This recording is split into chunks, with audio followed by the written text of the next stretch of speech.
خواتین و حضرات، اب سے کچھ ہی دیر بعد وزیر اعظم پاکستان جناب عمران خان قوم سے خطاب فرمائیں گے۔ وزیر اعظم کے خطاب سے پہلے تلاوت کلام پاک اور ترجمہ۔ اعوذ باللہ من الشیطان الرجیم،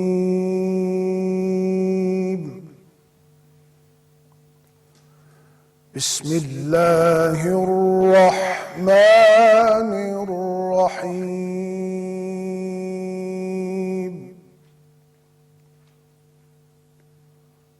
الرحمن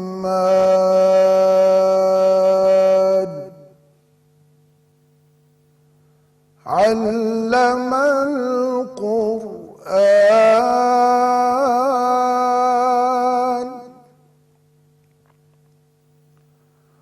خلق الإنسان علمه البيان، الشمس والقمر بحسبان،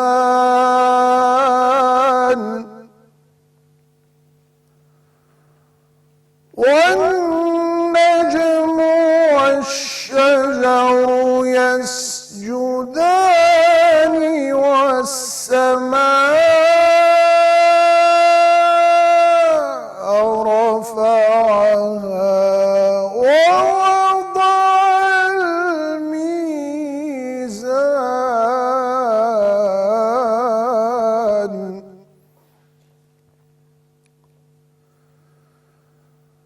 ألا تطغوا في الميزان،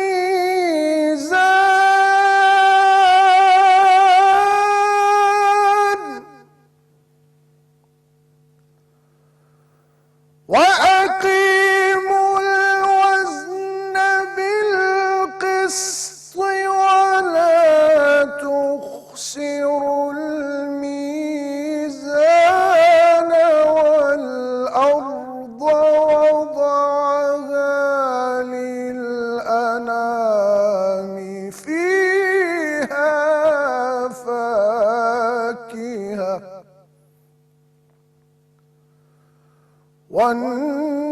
والنخل ذات الأكمام، والحب ذو العصف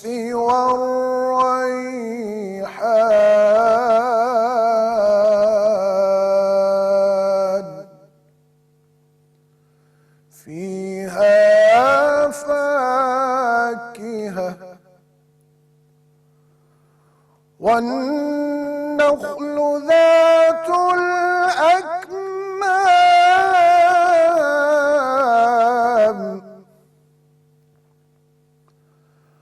والحب ذو العصف والريحان، فبأي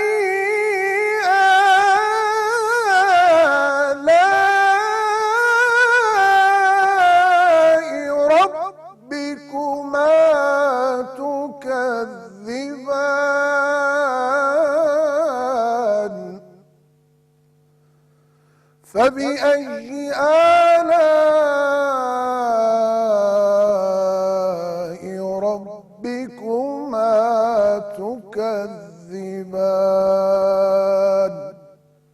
صدق اللہ العظیم۔ اللہ رب العزت کے نام سے شروع جو نہایت مہربان ہمیشہ رحم فرمانے والا ہے۔ وہ رحمان ہی ہے جس نے قرآن سکھایا، اسی نے اس کامل انسان کو پیدا فرمایا، اسی نے اسے بولنا سکھایا۔ سورج اور چاند اسی کے مقررہ حساب سے چل رہے ہیں، اور زمین میں پھیلنے والی بوٹیاں اور سب درخت اسی کو سجدہ کر رہے ہیں، اور اسی نے آسمان کو بلند کر رکھا ہے، اور اسی نے عدل کے لیے ترازو قائم کر رکھی ہے تاکہ تم تولنے میں بے اعتدالی نہ کرو اور انصاف کے ساتھ وزن کو ٹھیک رکھو اور تول کو کم نہ کرو۔ زمین کو اسی نے مخلوق کے لیے بچھا دیا، اس میں میوے ہیں اور خوشوں والی کھجوریں ہیں اور بھوسے والا اناج ہے اور خوشبودار پھل اور پھول ہیں۔ پس اے گروہ جن و انسان، تم دونوں اپنے رب کی کن کن نعمتوں کو جھٹلاؤ گے؟ خواتین و حضرات، وزیر اعظم اسلامی جمہوریہ پاکستان۔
بسم اللہ الرحمن الرحیم۔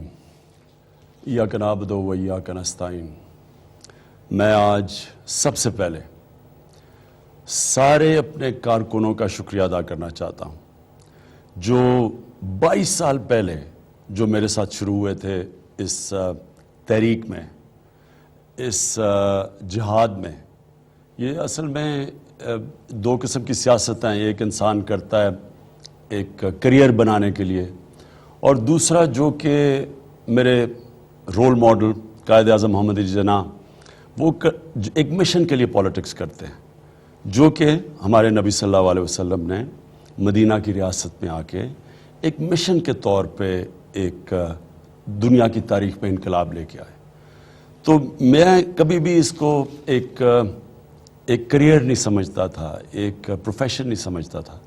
میں آیا تھا اس ملک میں آج سے 22 سال پہلے پالیٹکس کرنا ہے، اور میرا مقصد یہ تھا کہ ہم اپنے ملک کو وہ ملک بنائیں جو اس کو بننا چاہیے تھا، یعنی کہ علامہ اقبال کی جو خواب تھی کہ ایک اسلامی فلاحی ریاست، جدھر ہم نے ایک دنیا میں مثال دینی تھی کہ حقیقی اسلام کیا ہے، وہ مدینہ کی ریاست میں کیا چیزیں تھیں جس نے ایک دنیا میں اتنا بڑا ایک انقلاب لے کے آئی۔ ایک قوم جو کچھ بھی نہیں تھی، تھوڑے سے قبیلے تھے، انہوں نے دنیا کی امامت کی۔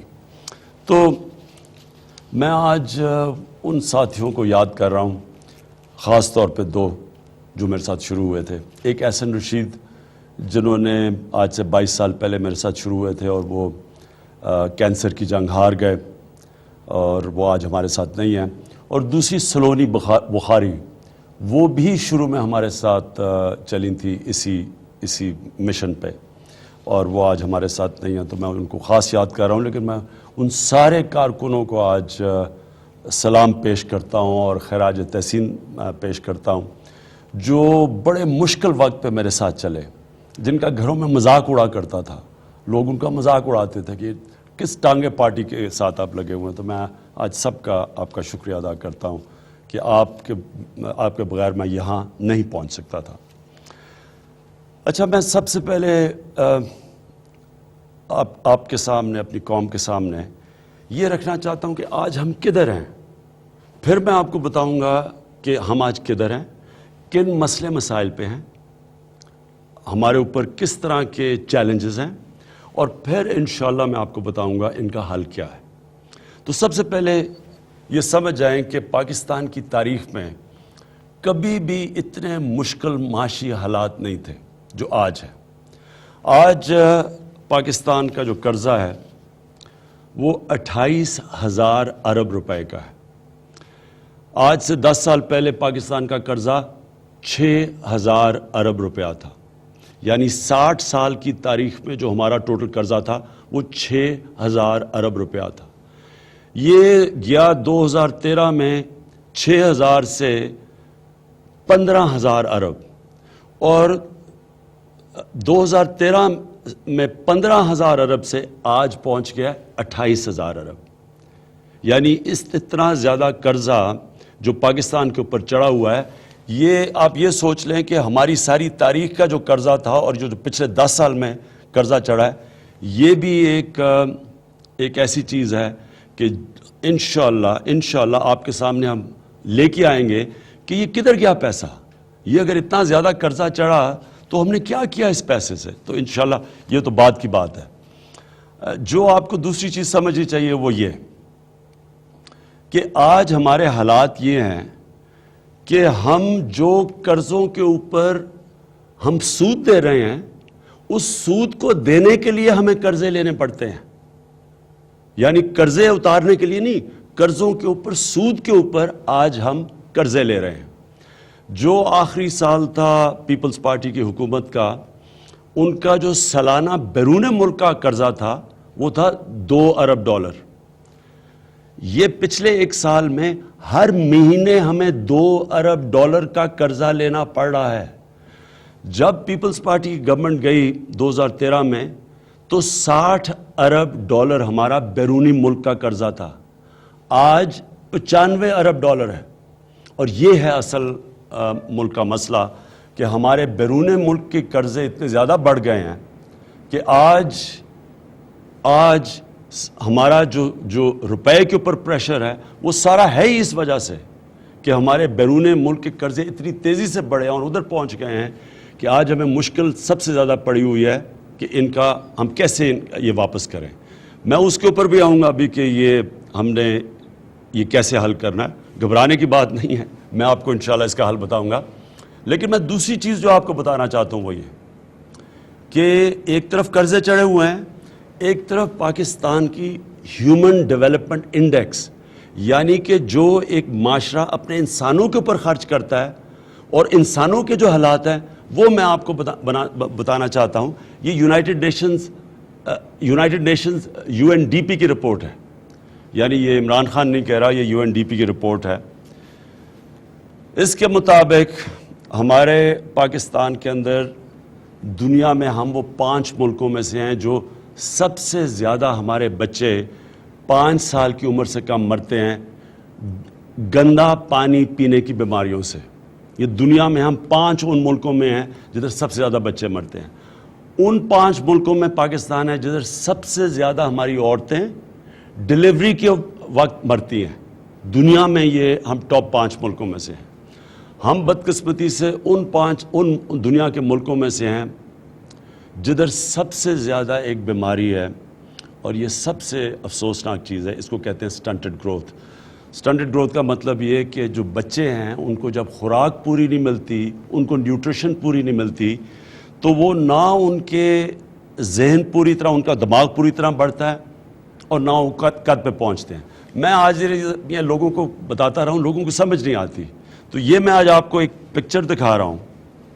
یہ اگر آپ پکچر دیکھیں, اس میں ایک طرف 2 سال کا بچہ دکھایا ہوا ہے جس کی ایک نارمل برین ہے, یعنی وہ اس کو صحیح غذا مل رہی ہے اور اس کی جو ذہن ہے وہ صحیح طرح بڑا ہو رہا ہے. ایک طرف یہ ہے, اور دوسری طرف یہ آپ بچہ دیکھ رہے ہیں کیونکہ اس کو غذا پوری نہیں مل رہی, آپ دیکھ رہے ہیں کہ اس کا جو پورا دماغ ہے وہ پوری طرح بڑھ ہی نہیں رہا.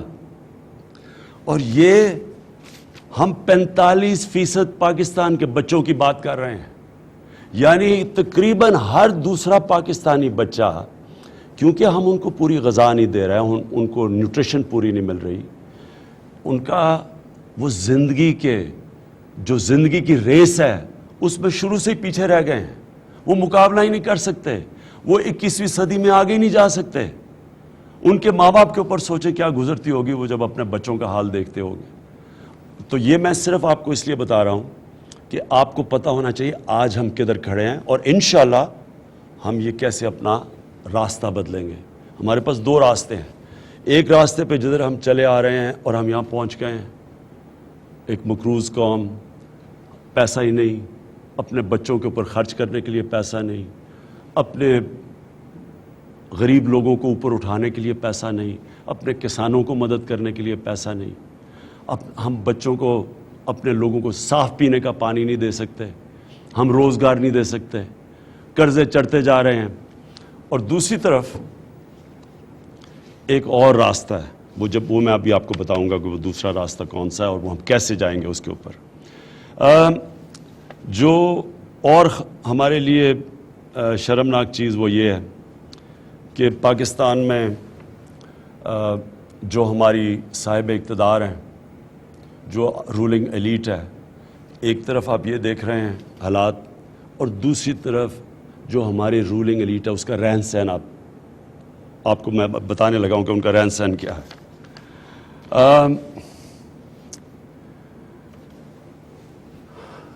پرائم منسٹر پاکستان کا جو پرائم منسٹر ہے اس کے ہیں 524 ملازم، 524 ملازم۔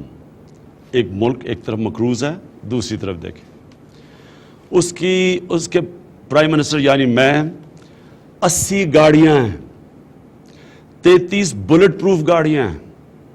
ایک بلٹ پروف گاڑی کی قیمت 5 کروڑ روپے سے زیادہ ہے، اور ہیلی کاپٹر ہیں، جہاز ہے، جو پرائم منسٹر ہاؤس ہے وہ 1100 کنال پہ ہے۔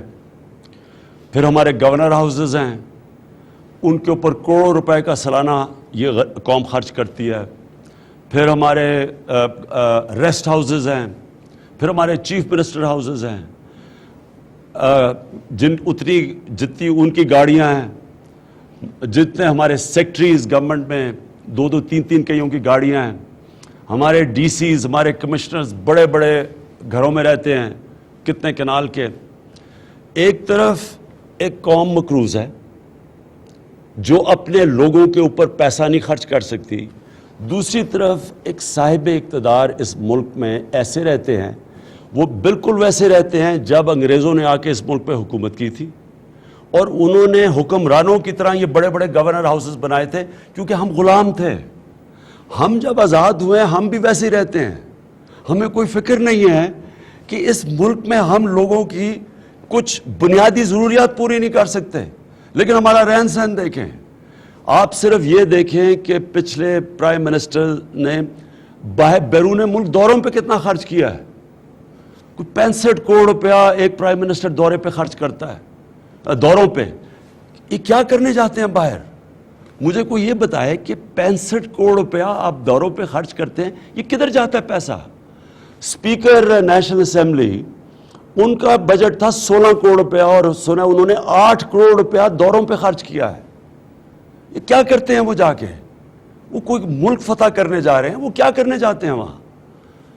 تو میں آج آپ کے سامنے اس لیے ساری باتیں رکھ رہا ہوں کیونکہ میں یہ چاہتا ہوں کہ آپ اپنے ذہنوں میں ڈال لیں کہ اگر ہم نے اپنا رخ نہ بدلا، ہم ایک تباہی کی طرف اب جا رہے ہیں۔ اللہ قرآن میں کہتا ہے کہ میں کبھی کسی قوم کی حالت نہیں بدلتا جب تک وہ قوم خود اپنی حالت بدلنے کی کوشش نہ کرے۔ ہم نے اگر اپنے آپ کو اس تباہی سے روکنا ہے، ہمیں اپنی سوچ بدلنی پڑے گی، ہمیں طور طریقے بدلنے پڑیں گے، ہمیں اپنا رہن سہن بدلنا پڑے گا، اور سب سے زیادہ ضروری چیز جو اس قوم کے لیے، ہمیں رحم اپنے دل میں پیدا کرنا پڑے گا کہ ہماری آدھی آبادی 2 وقت کی روٹی نہیں کھا سکتی۔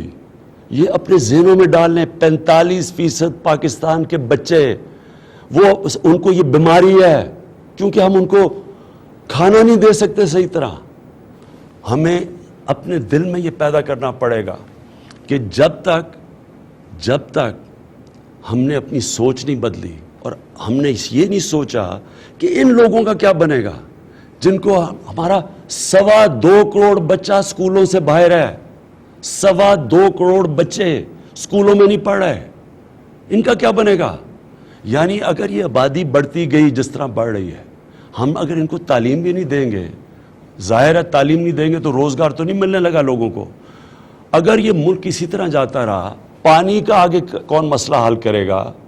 کون اس ملک ایک پاکستان کے لیے مسئلہ ایک اور آیا ہوا ہے کلائمیٹ چینج. ہم دنیا میں نمبر 7 وہ پاکستان ہے نمبر 7 پہ جو سب سے زیادہ متاثر ہوگا جس کو کہتے ہیں گلوبل وارمنگ, جو موسم گرم ہو رہا ہے. ہم ادھر کھڑے ہوئے ہیں. تو میں پھر سے آپ کو کہوں گا کہ آج وقت ہے کہ ہم اپنی حالت بدلیں. میں میری ایک ہی, ہم سارے مسلمانوں کے ایک رول ماڈل ہیں جو ہم سب فالو کرتے ہیں, جو قرآن شریف, اللہ قرآن میں ہمیں کہتا ہے کہ ان کی زندگی سے سیکھو, اور وہ ہیں ہمارے نبی صلی اللہ علیہ وسلم. تو میں بڑا چھوٹا سا آپ کو بتاؤں کہ انہوں نے ان عربوں کو جو ریگستان میں رہتے تھے, جو قبیلوں میں بٹے ہوئے تھے, جو آپس میں لڑتے تھے, جن کے دو طرف سپر پاورز تھیں, رومن امپائر ایک طرف, پرشین امپائر ایک طرف, وہ دنیا کے عظیم لیڈر نے کیا چیزیں کی تھیں کہ وہ قبیلوں کو بھی انہوں نے اکٹھا کر دیا, اور انہوں نے چند سالوں کے اندر ان کو دنیا کی عظیم قوم بنا دیا. وہ کیا چیزیں کی تھیں؟ میں ذرا صرف وہ پرنسپلز پہلے آپ کو بتانا چاہتا ہوں, کیونکہ وہ پرنسپلز جو قوم اپناتی ہے وہ اوپر چلی جاتی ہے. آج جو میں وہ پرنسپلز بتاؤں گا وہ سارے مغربی جمہوریت میں وہ پرنسپلز اپنائے ہوئے ہیں. وہ قوموں نے وہی چیزیں اپنائی ہوئی ہیں جو انہوں نے جن پرنسپلز کے اوپر ایک قبیلوں کو جن کے پاس کچھ تھا بھی نہیں, 2 سپر پاورز کے سامنے کھڑا کر دیا. تو وہ میں آپ کو بتاؤں کہ ہم نے وہ کیا ہم نے اپنے آپ کو بدلنا ہے, وہ کیا اصول ہیں. سب سے پہلے ایک قوم کے اندر قانون کی بالادستی آتی ہے, رول آف لا. اس کے بغیر قوم نہیں اٹھ سکتی. جو بھی سویلائزیشن اوپر جاتا ہے ان کا قانون کے اوپر عمل کرنا, ان کا قانون لوگوں کے لیے ایک برابر ہوتا ہے. قانون ہوتا ہی کمزور کو طاقتور سے تحفظ دینے کا ہے. تو انہوں نے سب سے پہلے قانون کی بالادستی قائم کی, اور انہوں نے ایک سٹیٹمنٹ دی کہ اگر میری بیٹی بھی قانون توڑے گی اس کو بھی میں سزا دوں گا. یعنی قانون کے اوپر کوئی نہیں ہے. 2 خلیفہ وقت حضرت عمر رضی اللہ تعالیٰ اور حضرت علی کٹیرا کے اندر کھڑے ہوئے, عدالت میں گئے. حضرت علی ایک یہودی شہری سے کیس ہار جاتے ہیں. خلیفہ وقت ایک یہودی شہری سے کیس ہارتا ہے. 2 چیزیں سامنے آتی ہے کہ ایک, سارے لوگ قانون کے سامنے, خلیفہ بھی قانون کے نیچے ہے, اور دوسرا کہ اقلیتیں وہ بھی برابر کے شہری ہیں. یعنی یہ اس وقت جب یہ ایسی سوچ نہیں تھی, تب انہوں نے یہ کہا کہ قانون کے سامنے سارے انسان ایک برابر ہیں. پھر انہوں نے زکوٰۃ. اب زکوٰۃ کا کانسیپٹ یہ کیا چیز تھی؟ زکوٰۃ کا مطلب کہ حیثیت کے مطابق لوگ ٹیکس دیں گے. جتنا زیادہ میرے پاس پیسہ اتنا زیادہ میرے پر ذمہ داری, میں ان کے لیے پیسہ خرچ کروں جن کو اللہ نے زیادہ نہیں دیا. یہ اس کو کہتے ہیں پروگریسو ٹیکسیشن. یہ آج مغرب کے اندر ہے. آپ یہ جو بڑے, جن کو میں بڑی سویلائزڈ قومیں کہتا ہوں, اسکینڈینیویا, یہ ناروے, سویڈن, ڈنمارک, اگر آپ وہاں دیکھیں تو وہاں پروگریسو ٹیکسیشن ہے. پیسے والے لوگ ٹیکس دیتے ہیں, ان کے ٹیکس سے نچلے طبقے کی بنیادی ضروریات پوری کی جاتی ہیں. تعلیم, غریبوں کی اعلیٰ تعلیم, اعلیٰ علاج ہسپتالوں میں, بے روزگار ہو جائے ان کو پیسے ملتے ہیں, عدالت میں جائیں ان کے لیے حکومت وکیل کر کے دیتی ہے. یہ ساری چیزیں مغرب میں. یہ مدینہ کی ریاست میں چیزیں آئی تھیں. زکوٰۃ حیثیت کے مطابق زیادہ پیسے لیتے تھے, وہ پیسے سے معذوروں کو, بیواؤں کو, یتیموں کو, غریبوں کو اسٹیٹ ان کی مدد کرتی تھی. اور پھر مدینہ کی ریاست کے اندر حضرت عمر کی کال تھی کہ اگر کتا بھی بھوکا مرے میری ریاست میں ذمہ دار ہوں. یعنی صرف انسانوں کی ذمہ داری نہیں تھی, جانوروں کی بھی ذمہ داری تھی. آج مغرب میں یہ ہے. مغرب میں آج آپ کو کتے نہیں بھوکے مرتے دیکھتے. اب جانوروں کے لیے وہاں جگہ بنی ہوئی ہیں, ان کے لیے ہسپتال ہیں. وہ نہیں آپ کو سڑکوں پہ ملتے بھوکے مرتے ہوئے. جو آج ہمارے انسانوں کا حال ہے وہ جانوروں کا ان کا بہتر حال ہے. وہ جو اصولوں کے اوپر انہوں نے مدینہ کی ریاست جو بنائی تھی, میرٹ کا نظام تھا. آج مغرب میں بہترین میرٹ کا نظام ہے. آج ہمارے میرٹ دیکھیں وہاں دیکھیں. اور میرٹ کا نظام یہ تھا کہ جو بھی ڈیزرو کرتا ہے. خالد بن ولید نے مسلمانوں کو تقریباً شکست دے دی تھی جنگ احد میں, لیکن ان کو انہوں نے سپہ سالار بنایا ہمارے نبی صلی اللہ علیہ وسلم نے. میرٹ تھی, جو مسلمان اوپر گئے تھے میرٹ کا نظام تھا. آج آپ یہ ساری چیزیں دیکھ لیں, یہ ساری چیزیں مغرب میں ہیں, یہاں نہیں ہیں. پھر ذمہ داری کیا تھی جو ملک کا جو خلیفہ تھا, جو ملک کا سربراہ ہے, اس کی ذمہ داریاں کیا تھی؟ سب سے پہلے صادق اور امین, سچا انسان. یہ آج مغرب کے اندر دو ان کے امریکن پریزیڈنٹ نکالا گیا جھوٹ بولنے پہ, برطانیہ کا پرائم منسٹر جھوٹ بولنے پہ نکالا گیا. تو صادق اور امین وہ مدینہ کی ریاست میں سب سے عظیم لیڈر, سارے خلیفہ. دوسری چیز, اپنے آپ کو عوام کے سامنے احتساب کے لیے پریزنٹ کرتے تھے. حضرت عمر مسجد میں کھڑے تھے, عام آدمی نے پوچھا اے عمر کدھر سے کپڑے لیے ہیں؟ جواب دیا انہوں نے کہ ہاں جی میں نے یہ میرے بیٹے سے پیسہ لیا. یعنی کہ حکمران قانون سے اوپر نہیں, اور وہ جواب دہ بھی ہے. آج مغرب میں ان کے سارے ڈیموکریسیز کے اندر لیڈرز جواب دہ ہیں, عوام کو جواب دہ ہیں کہ اگر وہ بتائیں کہ ان کو پیسہ کدھر سے آیا. پھر کانفلکٹ آف انٹرسٹ. حضرت ابو بکر جب خلیفہ بنے اپنے کپڑے کی دکان فوری طور پہ بند کی. کیوں؟ کیونکہ انہوں نے کہا کہ باقی کپڑے کے والے جو دکاندار ہیں وہ میرا مقابلہ نہیں کر سکیں گے, میں وقت کا خلیفہ ہوں. آج مغرب کے اندر یہ قانون ہے. ہمارے صرف ایک چیز دیکھ لیں کہ ہمارے جتنے بھی صاحب اقتدار ہیں, یہ اقتدار میں آنے سے پہلے ان کے پاس کیا تھا اور آج ان کے پاس کیا ہے. یعنی اقتدار میں آتے ہی پیسہ بنانے کے لیے. مغرب کے اندر جو جمہوریتیں آگے گئی ہیں وہاں آپ کو اجازت نہیں ہے, آپ اقتدار سے ذات کو فائدہ نہیں پہنچا سکتے. اور یہ 1400 سال پہلے مدینہ کی ریاست میں یہ قانون بنا کہ کوئی اقتدار سے فائدہ نہیں اٹھا سکتا تھا. پھر تعلیم. سب سے زیادہ زور نبی صلی اللہ علیہ وسلم نے جنگ بدر کے بعد پہلے سے کہہ دیا کہ پیسہ بھی نہیں تھا ان کے پاس, ہتھیار بھی نہیں تھے, لیکن انہوں نے جب تعلیم کو ترجیح دی سب کے اوپر کہ جو بھی مکہ کا قیدی 10 لوگوں کو پڑھا لکھا دے وہ آزاد ہو سکتا ہے. تو ایک عظیم انسان نے, عظیم دنیا کے لیڈر نے اپنی قوم کو بتایا کہ تعلیم کے بغیر ایک قوم آگے نہیں بڑھتی. آج ہمارا حال دیکھ لیں, 2.25 کروڑ بچے اسکولوں سے باہر ہیں. آج آپ سوچ لیں مغربی کتنا وہ پیسہ خرچ کرتے ہیں تعلیم کے اوپر.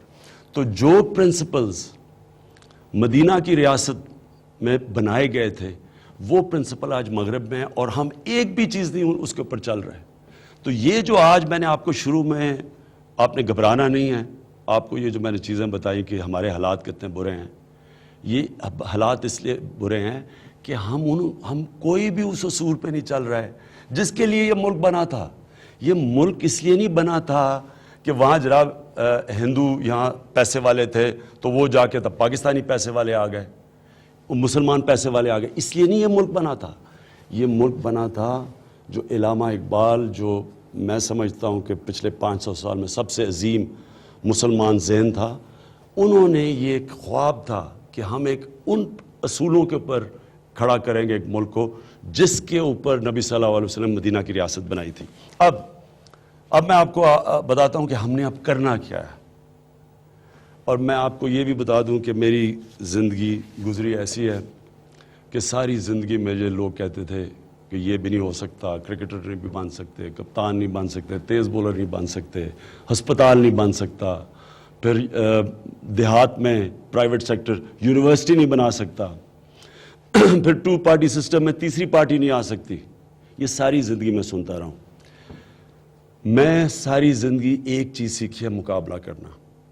میں انشاءاللہ آپ سب کو, آپ نے میری ٹیم بننا ہے, اور میں آپ کو اب یہ جدھر ہم کھڑے ہیں میں آپ کو مقابلہ کر کے دکھاؤں گا ہم کیسے نکلیں گے اسے. تو شروع کروں گا اپنے آپ سے. میں پہلے یہ جو ہماری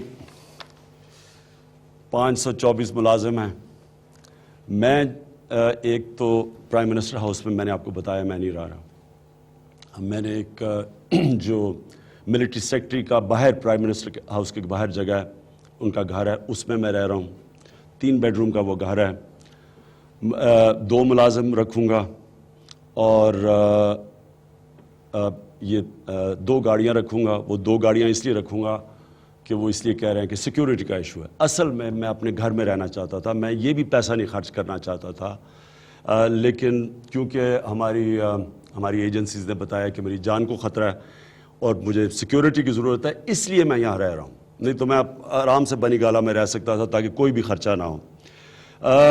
یہ جو گاڑیاں ہیں انشاءاللہ ان کی ہم اب آکشن کریں گے۔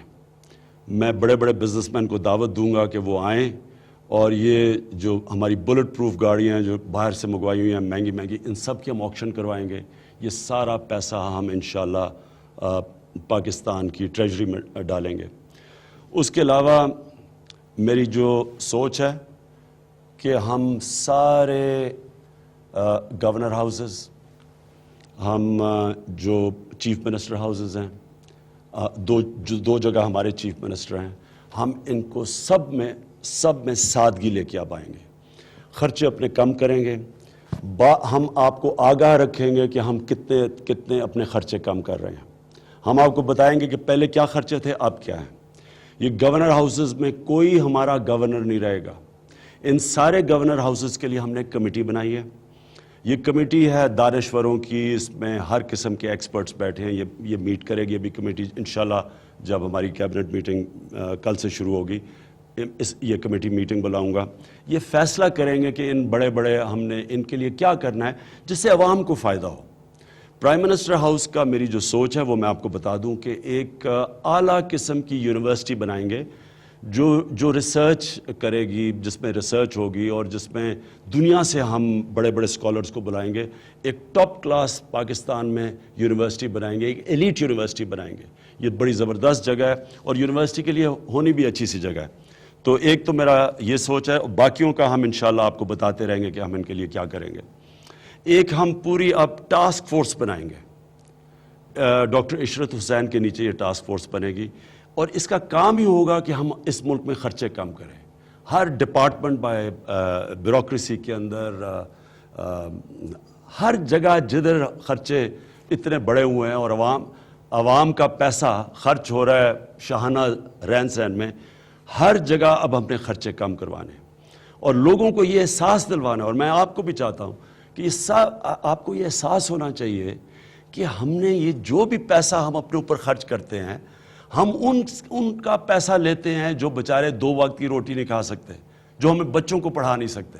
یہ ہمیں اپنا مائنڈ سیٹ چینج کرنا ہے، نئے پاکستان میں نئی سوچ کی ضرورت ہے۔ ہم نے یہ پیسہ بچا کے پہلے ان لوگوں پہ خرچ کرنا ہے جو ہمارا طبقہ پیچھے رہ گیا ہے، جن کو ہم معاشرے نے ہماری ریاست نے پیچھے چھوڑ دیا ہے، جن کو ہم نے موقع ہی نہیں دیا کہ وہ بھی آ کے اوپر مقابلہ کریں۔ تو ڈاکٹر عشرت کے نیچے یہ ٹاسک فورس بنے گی اور اس کا مقصد ہی صرف یہ ہوگا کہ ہم اپنے خرچے کم کریں۔ میں یہ بھی ایک آپ سب کے سامنے آج کہنا چاہتا ہوں کہ یہ ہماری بڑی بری عادت ہے اور یہ پڑ گئی ہے عادت کہ ہم باہر کے ملکوں سے امداد اور قرضوں پہ گزارا کرتے رہے ہیں اور ہمیں کوئی برا نہیں لگتا کہ یہ ہم لوگوں کے پاس یہ پیسے مانگنے کبھی چلے جاتے ہیں، کبھی ہمارے جو سربراہ ہوتا ہے کبھی کسی ملک سے پیسہ مانگتا ہے، کبھی کہیں قرضے لیتے ہیں۔ ابھی ہم پتہ ہے جی IMF سے اب ہم نے قرضے لینے ہیں۔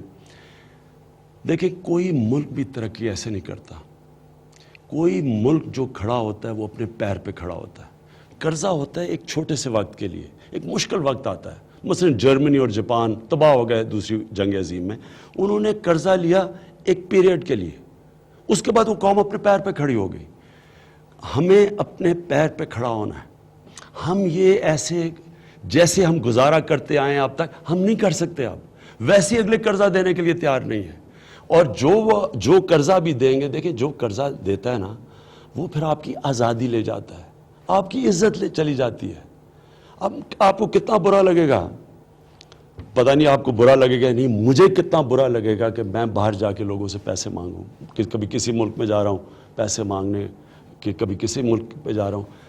میں اپنے ملک کے لیے شوکت خانم کے لیے پیسہ مانگنے کے لیے میں پاکستان کی سڑکوں پہ نکلا ہوں، لیکن پاکستانیوں سے پیسہ مانگ رہا تھا.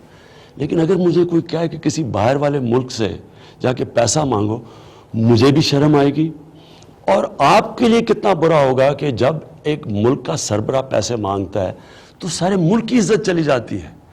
دیکھیں دنیا اس کی عزت کرتی ہے جو اپنی عزت کرتا ہے. جو قوم اپنی عزت نہیں کرتی، اپنے جس میں قومی غیرت نہیں ہوتی، وہ دنیا اس کی عزت نہیں کرتی. ہمیں برا لگتا ہے. میں کئی دفعہ ہوا ہوں، ہم باہر گئے ہیں، پاکستانیوں کو علیحدہ وہ لائن میں کھڑا کر دیتے ہیں اور دنیا کے لوگ جا رہے ہوتے ہیں پاسپورٹ دے کے چلے جاتے ہیں. کتنی شرم کی بات ہے ہمارے لیے. لیکن یہ ہمارا قصور ہے، یہ دنیا کا قصور نہیں ہے. ہم جو ہاتھ پھیلا کے دنیا کے سامنے پہنچتے ہیں. تو میں انشاءاللہ میرا یہ ارادہ ہے کہ اس قوم کو میں نے اپنے پیر پہ کھڑا کرنا ہے. ہم نے کبھی یہ کسی کے سامنے ہاتھ نہیں پھیلانے. ہم نے ایک عظیم قوم بننا ہے. عظیم قوم بنتی ہے قربانیاں دے کے. وہ بیکاریوں کی طرح بھیک مانگنے سے کوئی قوم عظیم نہیں بنتی. ہم نے اپنے پیر پہ کھڑا ہونا ہے. اور کیسے، وہ میں اب آپ کو بتاتا ہوں. پیسہ اکٹھا کرنا ہے ہم نے. اس 20 کروڑ لوگوں کے اندر 8 لاکھ لوگ صرف ٹیکس دیتے ہیں. 20 کروڑ عوام میں 8 لاکھ لوگ اگر ٹیکس دیں گے، وہ ملک زیادہ دیر نہیں چلے گا. یہاں پیسے والے لوگ ہیں، بڑے بڑے گھروں میں رہتے ہیں، بڑی بڑی گاڑیاں چلاتے ہیں، ٹیکس ہی نہیں دیتے. جو انشاءاللہ میں آپ کے سامنے وعدہ کرتا ہوں، سب سے پہلے میں نے FBR کو ٹھیک کرنا ہے. ہماری پہلی کوشش ہوگی کہ جو FBR ہے، جس میں کرپشن اتنی زیادہ ہے، لوگوں کو اعتماد نہیں ہے، وہ ٹیکس ہی نہیں دیتے. پہلے تو ہم FBR کو ٹھیک کریں گے. اس کے بعد میں عوام کو یہ اعتماد دوں گا کہ آپ کے ٹیکس کی میں حفاظت کروں گا، آپ کا ٹیکس آپ پہ خرچ کروں گا. پوری یہ جو ہم یہ کیمپین چلائیں گے اب آسٹیرٹی کیمپین، سادگی کی، یہ چلتی جائے گی مسلسل. ہم ہر روز آپ کو بتائیں گے کہ ہم نے عوام کا کتنا پیسہ بچایا. لیکن جب ایک طرف ہم پیسہ بچا رہے ہیں، یہ آپ کی ذمہ داری ہے کہ آپ ٹیکس دیں. اس کو جہاد سمجھیں آپ، کہ آپ نے اپنے ملک کی غیرت کے لیے ٹیکس دینا ہے. آپ اگر ٹیکس بچاتے ہیں، آپ اپنے ملک کو نقصان پہنچاتے ہیں. جب آپ کی حیثیت ہے ٹیکس دینے کی اور آپ ٹیکس بچاتے ہیں، تو یاد رکھیں یہ جو غریب لوگ ہیں بیچارے، جن کو ہم نہ پڑھا سکتے ہیں، نہ پانی دے سکتے ہیں، بیچارے جو کن حالات میں رہ رہے ہیں، کچی بستیوں میں جا کے دیکھیں، کراچی میں کبھی جا کے دیکھیں، وہ گندے نالے کے ساتھ بچے وہاں چیزیں اٹھا کے کھا رہے ہیں. یعنی ہم یہ کیسے برداشت کر سکتے ہیں؟ تو ہم نے یہ سوچنا ہے کہ یہ جو ہم ٹیکس دیں گے، اس کو یہ سمجھیں کہ اللہ کے لیے دے رہے ہیں. جس طرح ہم زکوٰۃ دیتے ہیں، یہ ہم نے دینا ہے اپنے نچلے طبقے کو اوپر اٹھانے کے لیے. اور انشاءاللہ میں آپ کو یہ ثابت کروں گا کہ ہم نے اگر یہ اپنی ریفارمز کر دی، ہم نے آپ کو یہ اعتماد دلوا دیا کہ ٹیکس آپ کے اوپر خرچ ہوگا، انشاءاللہ ہم یہ کبھی بھی ہمارا خسارہ نہیں ہوگا. یہ جو آج ہمارے سارے مسئلے یہ ہیں کہ ہمارے خرچے زیادہ اور ہماری آمدنی کم ہے، انشاءاللہ ہم اپنی آمدنی پوری کریں گے. اس کے ساتھ ساتھ ہم ایک ٹاسک فورس بنا رہے ہیں. وہ ابھی میں اس کا اعلان کروں گا کہ جو پاکستان کے پیسے چوری ہو کے باہر گئے ہیں ملک سے، ہم نے پوری ایک ہائی پاور ٹاسک فورس بنانی ہے. ہم نے یہ پیسہ واپس لے کے آنا ہے پاکستان میں. جن لوگوں نے منی لانڈرنگ کی ہے، اور امریکہ کی اسٹیٹ ڈپارٹمنٹ کی ایک رپورٹ ہے کہ ہر سال اس ملک میں 10 ارب ڈالر کی منی لانڈرنگ ہوتی ہے، یعنی کہ 1000 ارب اس ملک سے چوری ہو کے باہر جاتا ہے. یہ ہمیں سب سے زیادہ نقصان پہنچا رہا ہے. یہ ہیں اصل اس ملک کے مجرم. اور اس کے ساتھ ساتھ میں آپ کو ایک اور چیز کہنا چاہتا ہوں. آپ کبھی کسی پارٹی کو ووٹ نہ دیں جس کے لیڈر کا سارا پیسہ اس ملک میں نہیں ہے، جس کا جینا مرنا اس ملک میں نہیں ہے. کیسا وہ لیڈر ہے جو اپنے ساری بزنس اور پیسے باہر رکھ رہا ہے اور آ کے لیڈری پاکستان میں کر رہا ہے؟ یہ آپ کی اپنی غلطی ہے. اگر قوم ایسے کرے گی کہ جو پیسہ نکال کے باہر لے کے جا رہا ہے، یعنی وہ کیسے وفاداری کرے گا قوم سے اگر اس کا اربوں روپیہ باہر پڑا ہوا ہے؟ اور جب باہر پیسہ پڑا ہوتا ہے تو وہ محتاج ہو جاتا ہے، وہ باہر سے کنٹرول ہو سکتا ہے. اس لیے یہ بھی ساتھ ساتھ یہ آپ کی بھی ذمہ داری ہے کہ آپ نے ان پارٹیز کے جن کے لیڈرز کے پیسے باہر پڑے آپ نے ان کو ووٹ نہیں دینا. اس کے بعد ہم نے اپنی ایکسپورٹس بڑھانی ہے. یہ سب سے زیادہ ضروری ہے کہ ہم اپنی ایکسپورٹس بڑھائیں. ایکسپورٹس تب بڑھیں گی کہ ہماری حکومت پوری مدد کرے گی انڈسٹریز کی, ایکسپورٹ کی جو انڈسٹریز ہیں, اور انشاءاللہ وہ ہم نے پوری بزنس ایڈوائزری کاؤنسل بنائی ہے, ان کے ساتھ ہم میٹنگ کریں گے. ہم ہر رکاوٹ ان کی ختم کرنے کی کوشش کریں گے, جو بھی رکاوٹ ہے ان کے راستے میں ایکسپورٹس کی. پھر انویسٹمنٹ ہے, اس ملک میں سرمایہ کاری لے کے آنی ہے. سرمایہ کاری کے لیے, سرمایہ کاروں کے لیے ہم انشاءاللہ وہ بھی ایک ون ونڈو آپریشن بنانے کی کوشش کریں گے. پرائم منسٹر سیکریٹریٹ کے اندر ایک آفس ہوگا جو صرف اور صرف جو انویسٹمنٹ لوگ پاکستان میں کر رہے ہیں, جو رکاوٹیں ان کے لیے, جو مشکلات ان کے لیے, انشاءاللہ ہم دور کریں تاکہ یہاں سرمایہ کاری بڑھے. پھر ہم نے اپنی اسمال اور میڈیم انڈسٹری, دیکھیں ایک ملک کی جو ریڑھ کی ہڈی ہوتی ہے نا, وہ چھوٹی انڈسٹری ہوتی ہے. جو چھوٹے انڈسٹریل, جو چھوٹا بزنس مین ہوتا ہے, جو چھوٹا سرمایہ کار ہوتا ہے, ان کے لیے اس وقت بہت بڑی رکاوٹیں ہیں. تو جو ورڈز ہیں کاسٹ آف ڈوئنگ بزنس, یعنی ان کے لیے اتنی رکاوٹیں ہیں, اتنی ریڈ ٹیپ ہے, اتنی مشکلات ہے کہ وہ انویسٹ نہیں کرتے. ان کے لیے انشاءاللہ آسانیاں پیدا کریں گے تاکہ وہ پیسہ انویسٹ کریں, پھر روزگار لوگوں کو ملے. اس کے بعد میں نے جو ہماری ایمبسیز ہیں ساری باہر, ان کو میں نے کل سے انشاءاللہ پیغام پہنچاؤں گا کہ جو ہمارے باہر پاکستانی کام کر رہے ہیں, جو اتنا بڑا اس ملک کا اثاثہ ہے, جو وہاں سے ہمیں پیسے بھیجتے ہیں, جس پیسے پہ ملک چلتا ہے, تقریباً 20 ارب ڈالر باہر سے ریمیٹنسز آتی ہیں. ہم نے انشاءاللہ ان کے لیے آسانیاں پیدا کرنی ہیں. ان کے لیے ہماری ایمبسیز کا کام ہوگا کہ ان کی مدد کریں, ان کے لیے آسانیاں پیدا کریں. ہمارا لیبر ہے وہاں, اور ہمارے کئی ہزار پاکستانی باہر جیلوں میں پڑے ہوئے ہیں. فوری طور پہ میں اپنی ایمبسیز کو کہوں گا کہ ہمیں بتائیں کہ یہ کیوں پڑے ہوئے ہیں, اور ان کو فوری طور پہ دیکھا جائے کیا ان کا جرم کیا. ہم کوشش کریں, ان کی مدد کریں, جا کے ان کو یہ بتائیں کہ وہ لاوارث نہیں ہیں. ہم پاکستانی ان کے ساتھ کھڑے ہیں. اگر انہوں نے کوئی جرم کیا ہے یا وہ بے قصور ہیں, کئی لوگ بیچارے پتہ چلتا ہے یہ جو وار آن ٹیرر کے بعد ویسے ہی پکڑ لیتے ہیں لوگوں کو, تو انشاءاللہ اپنی ایمبسیز سے ان کی پوری مدد کریں گے, کیونکہ یہ ہمارا بہت بڑا اثاثہ ہے. اور پھر میں آ گیا اوورسیز پاکستانیز پہ. میں آج اوورسیز پاکستانیز کو خاص آپ سے بات کرنا چاہتا ہوں. دیکھیں, ہم انشاءاللہ آپ کے لیے یہاں انویسٹمنٹ کے لیے اپرچونٹیز پوری پیدا کریں گے. ہم یہ چاہیں گے کہ آپ اپنا پیسہ پاکستان لے کے آئیں, پاکستان کی بینکوں میں رکھوائیں. اس وقت ہمیں ڈالرز کی بہت کمی ہے, کیونکہ میں نے آپ کو شروع میں بتا دیا کہ ہمارا خسارہ اتنا بڑھ گیا ہے, جو ٹریڈ گیپ ہے ہمارا, جو ہماری امپورٹ اور ایکسپورٹ میں اتنا بڑا گیپ آ گیا ہے کہ ہمیں ضرورت ہے اس وقت ڈالرز کی. میں چاہوں گا کہ اوورسیز پاکستانیز ہمارے بینکوں میں پیسہ رکھوائیں. ریمیٹنسز بھی جب بھیجتے ہیں رشتہ داروں کو, بینکوں کے ذریعے بھیجیں تاکہ ملک کو ڈالرز ملیں.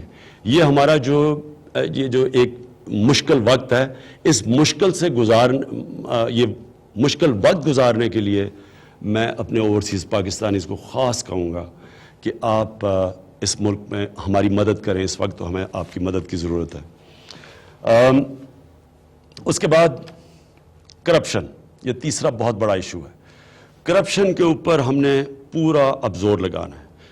کوئی بھی ملک جس میں اتنی زیادہ کرپشن ہو, ملک آگے بڑھ نہیں سکتا. کرپشن دو کام کرتا ہے, ایک تو پیسہ جو عوام پہ خرچ ہونا ہوتا ہے وہ لوگوں کی جیبوں میں چلا جاتا ہے. دوسرا, کرپشن کرتے وقت جب صاحب اقتدار کرپشن کرتے ہیں تو وہ ملک کے ادارے تباہ کر کے کرپشن کرتے ہیں, نہیں تو وہ کرپشن نہیں کر سکتے, نہیں تو وہ پکڑے جائیں گے. اس لیے کرپشن کے اوپر انشاءاللہ ہم پورا زور لگائیں گے. ایک تو نیب ہے, نیب کو میں انشاءاللہ نیب چیئرمین سے میٹنگ کروں گا. کسی قسم کی ان کو مدد چاہیے, ان کو ہمارے سے مین پاور چاہیے, ان کو فنڈ چاہیے, ہم ان کی پوری مدد کریں گے ان کو پاورفل بنانے کے لیے. اس کے ساتھ ساتھ ہم ایک قانون پاس کرنے لگے جو ہم نے پختونخوا کی اسمبلی میں کیا تھا, اسے کہتے ہیں وسل بلور ایکٹ. مطلب یہ ہے کہ کوئی بھی آدمی, خاص طور پہ گورنمنٹ ڈپارٹمنٹس میں, جو بھی کرپشن کی نشاندہی کرتا ہے, جو بھی پیسہ اس سے وصول ہوگا اس کی نشاندہی کرنے کی وجہ سے, اس کا 20 یا 25% اس کو جائے گا. یعنی کہ ان کو حلال طریقے سے وہ پیسہ بنا سکتے ہیں اگر وہ ملک کی کرپشن بچائیں اور ملک کا پیسہ بچائیں. یہ وسل بلور ایکٹ انشاءاللہ جو پختونخوا میں یہ بھی پاس کریں گے. اور SECP یہ بڑا امپورٹنٹ ہے, اس کو ہم انشاءاللہ اس ادارے کو ٹھیک کریں گے, کیونکہ یہ بھی پہلے اس کے یہ ملے ہوئے تھے کرپٹ لوگوں کے ساتھ. اور پھر FIA, میں منسٹری آف انٹیریئر اپنے نیچے رکھ رہا ہوں, اور اس کی وجہ یہ ہے کہ FIA کے ذریعے ہم نے جو منی لانڈرنگ ہوتی ہے اس ملک سے اور جو کرپشن ہے اس کے لیے میں خود اس کے اوپر پورا نظر رکھوں گا, کیونکہ جب تک یہ مافیاز بیٹھے ہوئے ہیں اور یہاں اس ملک کو پیسہ چوری کر کے باہر لے کے جا رہے ہیں, تو یہ یاد رکھیں کہ ہم یہ جو ہمارا ہیومن ڈیولپمنٹ ہے, ہمارے انسان ہیں جن کو ہم نے اٹھانا ہے اوپر, ہم نہیں اٹھا سکیں گے. لہٰذا اس کے اوپر میں خود نظر رکھوں گا. میں آپ کو ابھی بھی یہ بتا دوں کہ جب یہ ہم ہاتھ ڈالیں گے کرپٹ لوگوں کے اوپر, اب سب تیار ہو جائیں, یہ شور مچائیں گے. یہ کرپٹ لوگ جو ہیں جو ابھی تک بڑے آرام سے پیسہ بنا رہے تھے, یہ ہر جگہ بیٹھے ہوئے ہیں. ڈپارٹمنٹس میں مافیا بیٹھے ہوئے ہیں, FBR کے اندر مافیا بیٹھے ہوئے ہیں, یہ ہر جگہ لوگ وہ بیٹھے ہوئے ہیں جو ایک کرپٹ نظام سے پیسہ بنا رہے تھے. تو جب ان کے اوپر ہاتھ ڈلے گا, یہ اپنے ذہن میں ڈال لیں کہ یہ شور مچائیں گے, اور یہ شور ہر قسم کا مچائیں گے, شاید سڑکوں پہ بھی آئیں, جمہوریت بھی خطرے میں آ جائے گی کیونکہ جب ان کی کرپشن کے اوپر ہاتھ ڈلے گا. لیکن آپ نے میرے ساتھ کھڑے رہنا ہے, کیونکہ ہم نے یا یہ ملک بچے گا یا یہ کرپٹ لوگ بچیں گے. تو اس لیے تیار ہو جائیں اس کے لیے. اور میں پھر سے آپ کو کہتا ہوں کہ اللہ نے میری ٹریننگ کرائی ہے مقابلہ کرنے کے لیے, تو انشاءاللہ میں ان کا پوری طرح آپ کو مقابلہ کر کے دکھاؤں گا.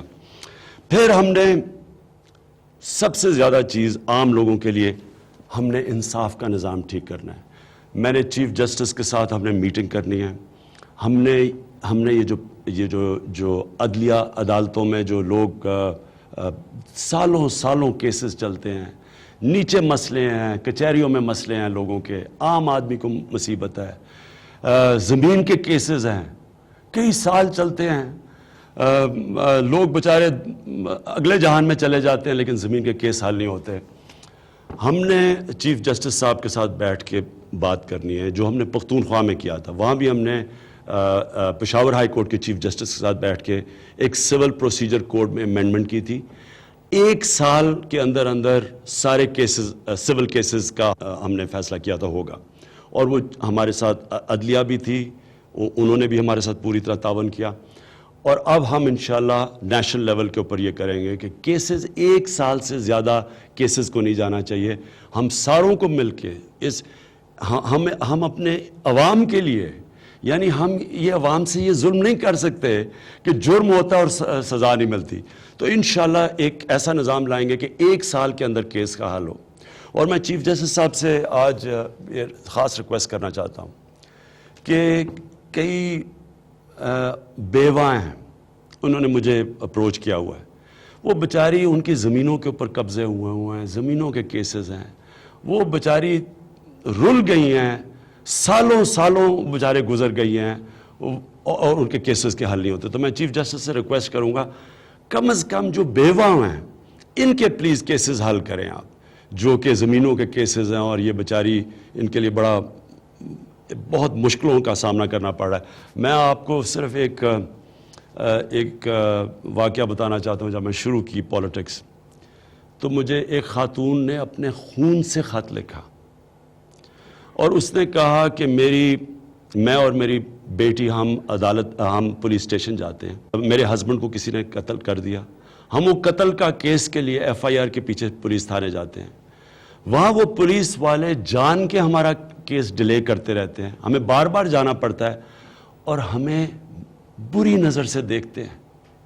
تو وہ کہتی کہ میری آج یہ حال ہے کہ میں اپنی بیٹی اور ہم کس کے پاس جائیں.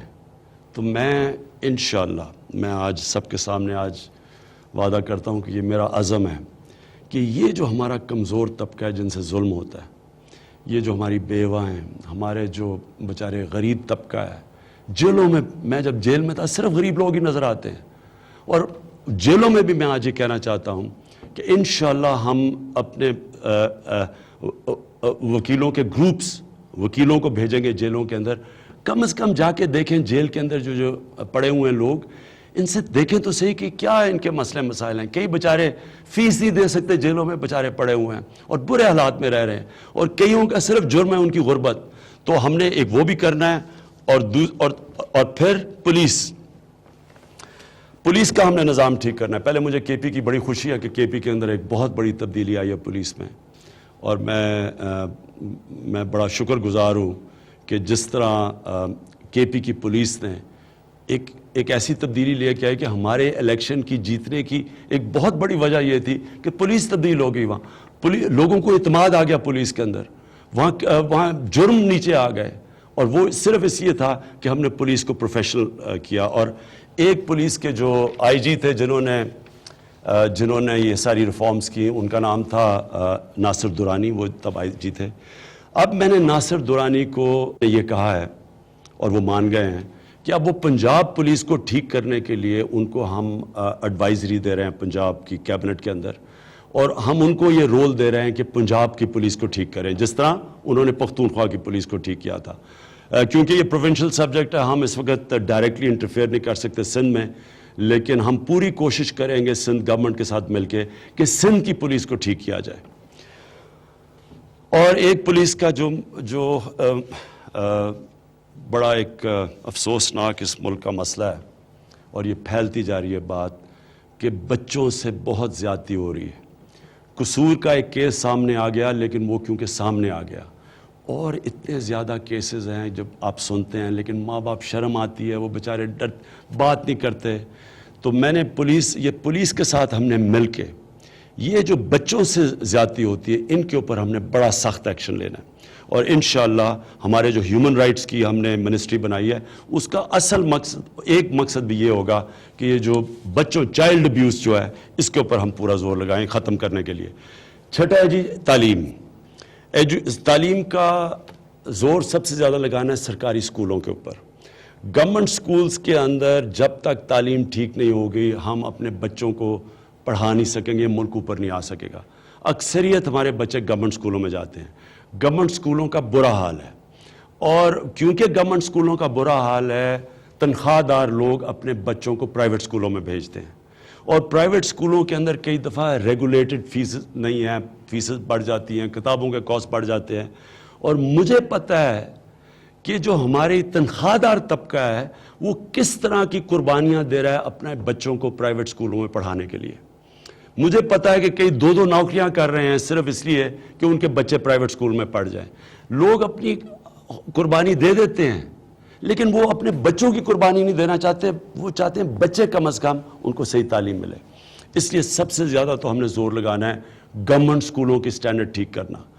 پختونخوا کے اندر کئی گورنمنٹ اسکولوں کی سٹینڈرڈ اتنی ہوئی کہ پرائیویٹ اسکول سے 1.5 لاکھ بچہ گورنمنٹ اسکولوں کے اندر آیا. اب ہم نے اس کو اور لیول پہ لے کے جانا ہے. ہم نے گورنمنٹ اسکولوں کی سٹینڈرڈ ٹھیک کرنی ہے. اس کے باوجود جو اتنے زیادہ ہمارے بچے اسکولوں سے باہر ہیں, ہم ایک اور چیز سوچ رہے ہیں کہ ڈبل شفٹ کریں. پرائیویٹ اسکولوں کو دعوت دیں کہ جو گورنمنٹ اسکول کی پریمیسز ہیں جب وہ گورنمنٹ اسکول کا ٹائم ختم ہو تو پرائیویٹ اسکول کے جو بھی آنا چاہتا ہے وہ کرائے پہ لے کے تو وہاں پھر وہ کلاسز ہولڈ کر سکتے ہیں. لیکن یہ ایمرجنسی ہے.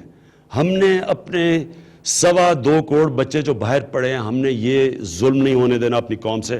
ہم نے اپنے بچوں کو پڑھانا ہے, اور ہم نے مدرسہ کے بچوں کو نہیں بھولنا. میری جو اب ایک اور بھی ویژن ہے وہ یہ کہ مدرسے سے نکل کے بچوں کو بھی انجینئر بننا چاہیے, ڈاکٹر بننا چاہیے, بڑے بڑے کام کرنے کے لیے جنرل بننا چاہیے, ججز بننا چاہیے. یہ کیوں نہیں, ہم کیوں نہیں ان کو موقع دیتے؟ تو انشاءاللہ ہم نے اب پورا زور لگانا ہے کہ مدرسہ کی جو ایجوکیشن سسٹم ہے, جیسے 24 لاکھ بچے پڑھتے ہیں ہمارے, ان کی سٹینڈرڈ ہم ریز کریں, ان کو موقع دیں کہ وہ بھی ان کے وہاں سے بھی بچے پڑھ کے آگے بڑھ سکیں. پھر ہسپتالوں کے لیے ہم نے ہاسپٹلس کے لیے ایک ٹاسک فورس بنائی ہے. ہم نے جو پختونخوا کے اندر کیا بڑا مشکل کام ہے. میں آپ کو ایک چیز سمجھا دوں. شوکت خانم بنانا ہاسپٹل, ایک نیا ہاسپٹل بنانا, اس میں نئے نظام بنانا, اس کے اندر نیا سسٹم لے کے آنا, میرٹ کا نظام بنانا, سزا اور جزا, آسان کام ہے. لیکن گورنمنٹ ہاسپٹل جس میں ایک پرانا نظام آیا ہوا ہے, ایک فرسودہ نظام, اس کو ٹھیک کرنا بہت مشکل کام ہے. ہم نے بڑی کوشش کی, بڑا زور لگا کے پختونخوا کے اندر آخری سال میں 5 سال زور لگایا, آخری سال میں گورنمنٹ ہاسپٹل میں تبدیلی آنی شروع ہوئی. ابھی بھی نہیں آئی صحیح طرح, لیکن جب تک ہم گورنمنٹ ہاسپٹلس کی مینجمنٹ سسٹم بدلیں گے نہیں, وہ پرائیویٹ ہاسپٹل کا نہیں مقابلہ کریں گے. پھر ہوگا کیا کہ امیر آدمی پرائیویٹ ہاسپٹل اور غریب آدمی گورنمنٹ ہاسپٹل. ہم نے گورنمنٹ ہاسپٹلس کو ٹھیک کرنا ہے, اور اس کے لیے میں نے ایک ٹاسک فورس بنائی ہے. وہ پوری جا کے 2 صوبوں میں, ہماری جدھر گورنمنٹ ہے ادھر تو ہم پورا زور لگائیں گے, اور سندھ میں ہم پوری کوشش کریں گے کہ سندھ گورنمنٹ کے ساتھ مل کے گورنمنٹ ہاسپٹلس کی سٹینڈرڈ ٹھیک کرنا. اور جو سب سے زیادہ ضروری ہے, سارے پاکستان کے اندر ہیلتھ کارڈ لے کے آئیں گے. پختونخوا کے لوگوں کو جو ہیلتھ کارڈ تھا, 5.5 لاکھ روپے کی جو انشورنس تھی کہ غریب گھرانے میں اگر کوئی بیمار ہو جاتا ہے تو 5.5 لاکھ روپے تک وہ خرچ کر سکتا ہے. انشاءاللہ یہ سارے پاکستان کے اندر انشاءاللہ ہم ہیلتھ انشورنس لے کے آئیں گے, تاکہ غریب گھرانے بیچارے, پہلی مشکل ہے, کھانا پینا مشکل ہے, تو کوئی بیمار ہو جائے تو کم از کم ان کے پاس ہیلتھ کارڈ ہو, وہ کسی بھی ہسپتال میں جا کے اپنا علاج کروا سکے. پھر جو مسئلہ ہے پانی کا, بہت بڑا مسئلہ ہے, یہ بڑی دیر سے آ رہا تھا, اس کے اوپر کسی نے سوچا نہیں کہ یہ اتنا بڑا مسئلہ یہ ہوتا نہ اگر پہلے سے اس کی تیاری ہوتی. اب ہمارے اوپر ابھی یہ ایمرجنسی ہے. سب سے پہلے تو ہمارے شہروں کے اندر اب مشکل پڑ گئی ہے. کراچی میں پانی نہیں ہے, سب جانتے ہیں کہ ٹینکر مافیا آ گیا ہے, وہ لوگ پانی دینے پہ پیسہ بنا رہے ہیں. کیا حالات ہیں کراچی کے. یہ کوئٹہ کے اندر وہاں پانی نہیں ہے. اسلام آباد میں کئی علاقوں میں پانی نہیں ہے. اور یہ جو مسئلہ ہے پانی کا, یہ آج نہیں, یہ دیر سے آتا جا رہا تھا, کسی نے اس کے اوپر سوچا نہیں ہے. اس کے اوپر ہم پوری منسٹری بنا رہے ہیں پانی کے اوپر, اور پورا زور لگا رہے ہیں پہلے شہروں میں کیسے پانی, پھر ہم نے کیسے پانی کو بچانا ہے. کسانوں کے لیے ہم نے پوری کوشش کرنی ہے کہ ان کو نئے طریقے بتائے جائیں کہ پانی کس طرح بچا سکتے ہیں, کیونکہ زیادہ تر پانی فصلوں کے لیے کسان دیتے ہیں, لیکن جو طور طریقے ہیں دنیا میں بڑے زبردست طریقے ہو گئے ہیں پانی بچانے کے لیے, سپرنکلر سسٹم وغیرہ وغیرہ, ڈرپ ایریگیشن, یہ پوری ہم کسانوں کی مدد کریں گے. اس کے اوپر کینالز, یہ جو نہروں کی لائننگ کریں گے تاکہ اس سے پانی, اس میں بھی پانی بچ سکتا ہے. لیکن اس وقت ایک ڈیم بنانا تو اب ناگزیر ہو گیا ہے کہ بادشاہ ڈیم ہمیں ہر قیمت پہ بنانا پڑے گا, کیونکہ اگر ہم نے نہ بنایا تو آگے جا کے ہمیں بہت بڑے مسئلے آئیں گے. اس کا ڈیم کیوں نہیں بنتی, ہمارے پاس پیسہ نہیں ہے.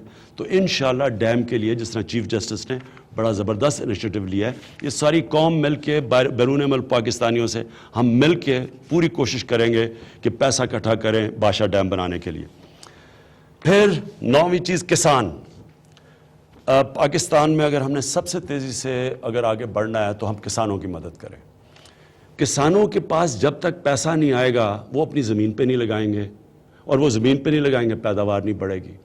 تو گورنمنٹ نے مدد کرنی ہے, کسان پیسہ بنائے, اور پیسہ تب بنائے گا جب ہم اس کے خرچے کم کریں اور پیداوار کی قیمت بڑھائیں اور اس کی ییلڈ بڑھائیں, یعنی کہ 1 ایکڑ سے وہ زیادہ پیداوار نکال سکے. اب اس کے لیے جو سب سے زیادہ ضرورت ہے وہ ہے ایگریکلچر ریسرچ. ہمارے پاس فیصل آباد یونیورسٹی زبردست ہوتی تھی, وہ ہم نے جس طرح باقی ادارے تباہ ہوئے وہ بھی پیچھے رہ گیا. تو سب سے ضروری ہے ایگریکلچر ریسرچ. ہم نے کسانوں کے لیے ریسرچ کرنی ہے. یہ ہم سوچیں کتنی افسوس کی بات ہے کہ ہمارے بیچارے کسان ہندوستان سے سبزیوں کے بیج لیتے ہیں تاکہ ان کی پیداوار بڑھ جائے. ہم کیوں نہیں کر سکتے؟ تو انشاءاللہ ہم پورا اب زور لگائیں گے کسانوں کی ہر طرح مدد کرنے کے لیے, لیکن ریسرچ سب سے زیادہ ضروری ہے. پھر پانی کا بہتر استعمال کرنا وہ پھر دوسری چیز, اور کیسے وہ پیداوار بڑھا سکتے ہیں. اس کے بعد ہم نے بڑی ضروری ہیں سول سروس ریفارمز, یعنی حکومت پالیسی بنائے گی, اور اگر پالیسی کو سول سروس اس کو ہم ایکسیکیوٹ نہیں کرے گی صحیح طرح, اگر سول سروس اپنا کام نہیں کرے گی تو ہم تو جو مرضی پالیسیز بناتے جائیں. 60 کی دہی میں 1960s میں پاکستان کی سول سروس سارے ایشیا میں بہترین سول سروس مانی جاتی تھی. ہمارے بڑے بڑے پروجیکٹس ہماری اپنی سول سروس نے کیے تھے. ہماری سول سروس دنیا میں اس کی اچھی ریپوٹیشن تھی.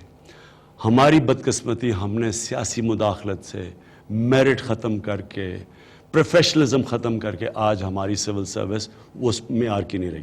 اب ہم نے اپنی سول سروس کو اٹھانا ہے, تو ہم اس کے لیے ریفارمز کر رہے ہیں. ڈاکٹر عشرت حسین نے کتاب بھی لکھی ہوئی ہے, ان کی کمیٹی بن رہی ہے, اور وہ سول سروس ریفارمز کے اوپر ہم پورا کام کر رہے ہیں کہ ہم کیسے میرٹ واپس لا سکتے ہیں, کیسے ڈی پولیٹیسائز کر سکتے ہیں. میں سول سرونٹس کو ایک پیغام دینا چاہتا ہوں کہ دیکھیں, انشاءاللہ ہماری حکومت میں کسی قسم کی ہم سیاسی مداخلت نہیں ہونے دیں گے.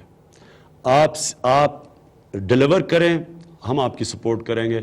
آپ کی افیلیشن جس مرضی جماعت سے ہے, یہ مجھے اس سے کوئی فرق نہیں پڑتا. مجھے صرف یہ چاہیے کہ آپ میرے ملک کے لیے کام کریں. میں آپ سے جو دوسری چیز یہ چاہتا ہوں, ہم آپ کو پوری عزت دیں گے. ہم آپ کو جس طرح بدقسمتی سے نوکروں کی طرح رکھا, کئی سول سرونٹس کو ٹریٹ کیا گیا, ہم آپ کو عزت بھی دیں گے, کوئی مداخلت بھی نہیں کریں گے, آپ کی پوری مدد کریں گے. آپ کو انشاءاللہ ٹینیور کی بھی آپ کی پروٹیکشن بھی دیں گے, کہ یہ نہیں کہ ہر دوسرے دن ٹرانسفر, آپ کی وہ بھی مدد کریں گے. لیکن میں جو چاہتا ہوں, میں آج آپ سے یہ چاہتا ہوں کہ جو عام آدمی, ہمارا عام آدمی جب سرکاری آفیسز میں آئے, آپ نے اس کو عزت دینی ہے, اس کو انسان سمجھنا ہے, اس کو وی آئی پی بنانا ہے. یہ اللہ کا کام ہے. وہ بیچارے عام آدمی دھکے کھاتا پھرتا ہے. اس کے جو عام جو بیچارے کے جو اس کا حق ہے, جو اس کا رائٹ ہے, وہ ہی نہیں اس کو ملتا. ایک ہم انشاءاللہ رائٹ ٹو سروسز ایکٹ لے کے آ رہے ہیں, جو ہم نے پختونخوا میں لے کے آئے تھے, کہ اگر ایک ڈپارٹمنٹ لوگوں کے کام کرتی ہے, جو عام آدمی کے کام, مثلا پاسپورٹ آفس ہے, مثلا آئی ڈی کارڈ ہے, جو بھی چیز جو عام آدمی کا رائٹ ہے, اگر اس کا ٹائم پہ کام کرتی ہے, ہم ان ڈپارٹمنٹس کو بونسز دیں گے. لیکن اگر لوگوں کا کام نہیں ہو رہا, ہم ان کو پینلائز کریں گے. سزا اور جزا کا قانون لے کے آئیں گے سول سروسز میں. جو اچھا کام کرے گا اس کو اوپر تنخواہیں بھی آپ کی زیادہ بڑھائیں گے. لیکن آپ نے عام آدمی جو بیچارہ دھکے کھاتا پھرتا ہے سرکاری دفتروں کے باہر, اس کی آپ نے زندگی بہتر کرنی ہے, اور انشاءاللہ ہم اس کے اوپر پورا کام کریں گے. اس کے بعد بلدیاتی نظام. پختونخوا کے اندر پہلی دفعہ بلدیاتی نظام لے کے آئے ہیں, جس کے اندر ہم نے نیچے تک پاور دی ہے. ہم نے اس میں سے بڑا سیکھا ہے. اب ہم سارے 2 صوبے میں جدھر ہماری حکومت ہے, ایک نیا بلدیاتی نظام لے کے آئیں گے. ناظم کی ڈائریکٹ الیکشن کروائیں گے, ڈسٹرکٹ ناظم کو ڈائریکٹلی الیکٹ کروائیں گے, اس کو ہم امپاور کریں گے, اس کے اوپر چیکس اور بیلنسز ہوں گے, تاکہ ایک نچلی طور پہ ڈیولپمنٹ ہو. اب تک یہ ہوتا رہا ہے کہ سارا پیسہ پنجاب کے اندر اور سندھ میں چیف منسٹر کے پاس ہوتا ہے. وہ کیا کرتا ہے, وہ جو پیسہ جانا چاہیے بلدیات میں, وہ دے دیتا ہے ڈیولپمنٹ فنڈز ایم این اے اور ایم پی اے کو. کہیں بھی دنیا میں ایم این اے اور ایم پی اے کو ڈیولپمنٹ فنڈ نہیں ملتے. ہاں, ان کی آواز ہو سکتی ہے, بتا سکتے ہیں, لیکن ڈیولپمنٹ ہوتی ہے بلدیات میں. تو ہم نے بلدیاتی نظام کو بہترین کرنا ہے. ساری دنیا کے اندر جو ملک آگے ہیں, ان کا بہترین بلدیاتی نظام ہے. اس کے بعد نوجوانوں کے لیے پہلے تو ہم نے نوکریاں دینی ہے, اور نوکریوں کے لیے ہم نے ایک انشاءاللہ بڑا زبردست پروگرام بنایا ہے ہاؤسنگ کا. ہم نے بڑا چیلنج لیا ہے, 50 لاکھ گھر بنانے ہیں, سستے گھر 5 سالوں کے اندر. یہ بڑا چیلنج ہے, اس کے اوپر ہم پوری کوشش کر رہے ہیں. ہم نے باہر کی ایکسپرٹیز بھی لی ہے, پورا اوپینین لیا ہے اس پہ کہ کیا سسٹم, کیسے 1 ونڈو آپریشن لے کے آنا ہے. یہ بڑا چیلنج ہے, لیکن اگر یہ چل پڑا, اس سے نوکریاں ملیں گی, اس سے اور انڈسٹری چلے گی, اس سے اور 50 انڈسٹری تو ڈائریکٹلی اس کے ساتھ کھڑی ہو جائیں گی. تو انشاءاللہ یہ ایک طریقہ ہے کہ جو ہم نے پہلے بنایا کہ نوکریوں کے لیے. دوسرا, ہم نے سکل سکھانے ہیں, ہم نے یعنی کہ نوجوانوں کے لیے سکل ایجوکیشن کے لیے کام کرنا ہے. تیسرا, قرضے دیں گے, سود کے بغیر قرضے دیں گے نوجوانوں کو کہ اپنی وہ بزنسز کریں. اور آخر میں جو سب سے زیادہ ضرورت مجھے بار بار نوجوان کہتے ہیں, کھیلوں کی گراؤنڈیں بنانی ہیں. میں جب کرکٹ کھیلنی شروع کی تھی لاہور میں, تو وہ کئی گراؤنڈیں غائب ہی ہو گئی ہیں, قبضے ہو چکے ہیں ان کے اوپر. کراچی میں وہ مجھے بتا رہے ہیں, جاوید میاں داد بتا رہے تھے کہ وہاں جو گراؤنڈوں میں, کئی گراؤنڈوں پہ وہ کھیلتے وہ قبضے ہو گئے ہیں, ان کے اوپر گھر بن گئے.